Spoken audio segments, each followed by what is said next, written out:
గత 4 రోజుల్లో మరి బందరు మాజీ ఎమ్మెల్యే మాజీ మంత్రి పేరు నాని గాని అతని కుమారుడు కిట్టు గాని మరి రాష్ట్ర వ్యాప్తంగా ఇక్కడ కొల్లు రవీంద్ర గారిని గాని అదే చంద్రబాబు నాయుడు గారిని గాని మరి లోకేష్ బాబు గారిని గాని ఏ విధంగా మాట్లాడుతూ ఉన్నాడు, యువతను రెచ్చగొట్టే విధంగా మరి ఇతర నియోజకవర్గాలు వచ్చి కూడా మరి యువతని రెచ్చగొట్టే అల్లర్లు జరిగే విధంగా మాట్లాడుతూ ఉన్నాడు.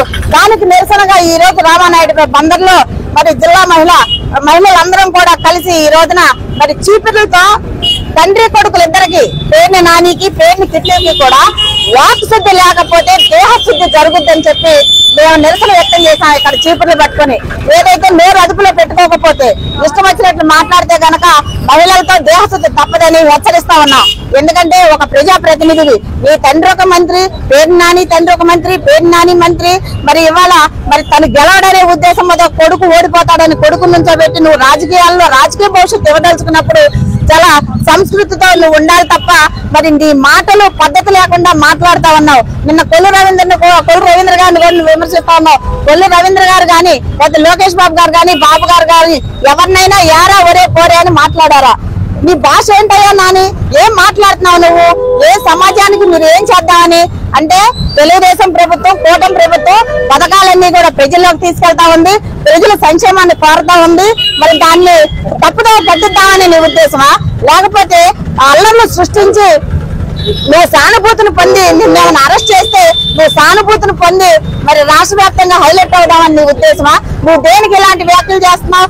నువ్వు ఇంట్లో ఉన్న మరి ఒక నడుకుదుటి నరసింహారావు గారు ఒక మంత్రి కూతురు, అదే విధంగా ఒక మంత్రి భార్య మరి నీలిమా గారు, ఆవిడ ఎంత సౌమ్యంగా ఉంటుందో ఎంత గౌరవ మర్యాదలు తెలిసిన వ్యక్తి మా అందరికీ తెలుసు.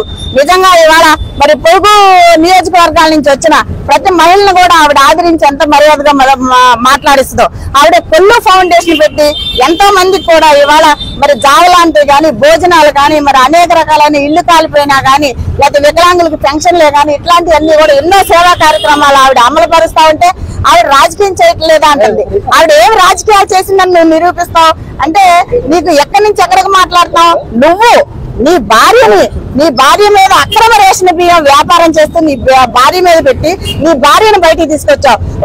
ఆ జయప్రద గారు ఒక తోటి మహిళగా ఎప్పుడు కూడా మేము మరి ఆవిడ నిజంగానే రాజకీయాల్లోకి రాలా, ఎప్పుడు కూడా ఆవిడని విమర్శించి మాట్లాడటానికి మేము ఇష్టపడలా. మాకు మా పార్టీ మా అధినాయకుడు మరి మా సంస్కృతి సంప్రదాయాలు మాకు నేర్పినాయి కాబట్టి మేము మాట్లాడటానికి ముందుకు రావట్లా. కానీ మీరు చాలా తప్పు మాట్లాడుతున్నారు.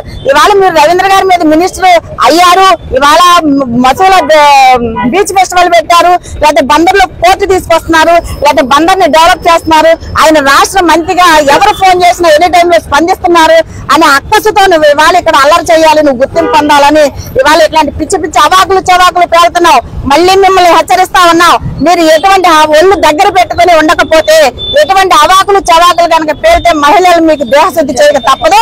మీ కొడుకు రాజకీయ భవిష్యత్తు కావాలంటే నువ్వు మంచిగా ప్రజల్లోకి పంపాలే తప్ప మరి నీ కొడుకు ఒక మహిళా డాక్టర్ ని హెరాజ్ చేశాడు. ఆ రోజున ఏం చేశావు? అధికారంలో పెట్టి మీరు ఎన్ని భూములు మీ పేర్లు మార్చుకున్నారు, ఇవన్నీ కూడా మీవన్నీ బయటకు వస్తాయని చెప్పి అల్లరి చేసి నువ్వు జైలుకి వెళ్ళి సానుభూతిని తీసుకుంటే ఇవన్నీ పక్కన పడిపోతాయి అనుకున్నావా?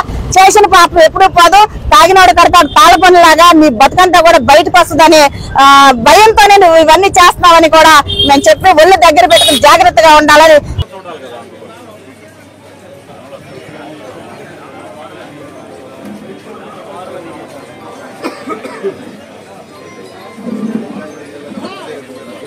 రమేష్ గారు వస్తున్నారా?